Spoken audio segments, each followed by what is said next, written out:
Hi అండి, ఈ రోజు అయితే మంచి టిప్ తో మీ ముందుకైతే వచ్చేసాను. ఇప్పుడు అందరినీ వేధించే సమస్య తెల్ల జుట్టు. చిన్న పిల్లల నుండి పెద్దవాళ్ళ వరకు అందరూ కూడా తెల్ల జుట్టుతో ఇబ్బంది పడుతూ ఉంటారు. పెద్ద అయిన తర్వాత జుట్టు మెరిస్తే అది పెద్ద సమస్య అయితే ఉండదండి. కానీ చిన్న పిల్లలకే జుట్టు అయితే వైట్ హెయిర్ అయిపోతుంది. అలాగే 30 సంవత్సరాలు 35 సంవత్సరాలు వచ్చేసరికి కూడా వైట్ హెయిర్ అయితే అయిపోతూ ఉంటుంది కదా. మరి అటువంటిప్పుడు కలర్ వేసుకుంటారు చాలా మంది. కలర్ ఒకసారి వేసుకున్నారంటే ఇంకా తర్వాత హెన్నా పెట్టుకుంటే పని చేయదండి. అంటే గోరింట కూడా ఉంటుంది కదా, అవి కానీ ఏమైనా ప్యాక్స్ వేసుకున్నా కూడా కలర్ ఒకసారి వేయడం మొదలు పెట్టారంటే కనుక ఇంకా అవి ఏవి పనిచేయవు, ఇంకా కలర్ వేస్తూనే ఉండాలి. కాబట్టి ఆ ఇబ్బంది లేకుండా మంచి టిప్ తో అయితే నేను ముందుకు వచ్చేసాను. ఇదిగోండి, నేనైతే ఒక సూది తీసుకున్నాను. అలాగే ఇదిగోండి 2 బాదం పప్పులు తీసుకున్నాను. ఇప్పుడు ఇన్స్టెంట్ గా కలర్ అయితే తయారు చేసుకుందాం. ఈ విధంగా బాదం పప్పుల్ని సూదికి ఇలా గుచ్చేసుకోవాలి. ఇదిగోండి, ఇలాగా సూదికి అయితే బాదం పప్పుని గుచ్చేసాను. ఇప్పుడు స్టవ్ అయితే వెలిగించుకుందాం.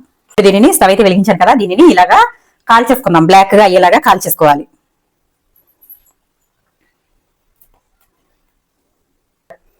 ఇదిగోండి, కాల్చేసాను కదా. ఇప్పుడు దీనిని కొంచెం చల్లారింది, ఇప్పుడు తీసేద్దాం. దీన్ని విరిగిపోయిందండి, అయినా కానీ చూపిస్తాను మీకు.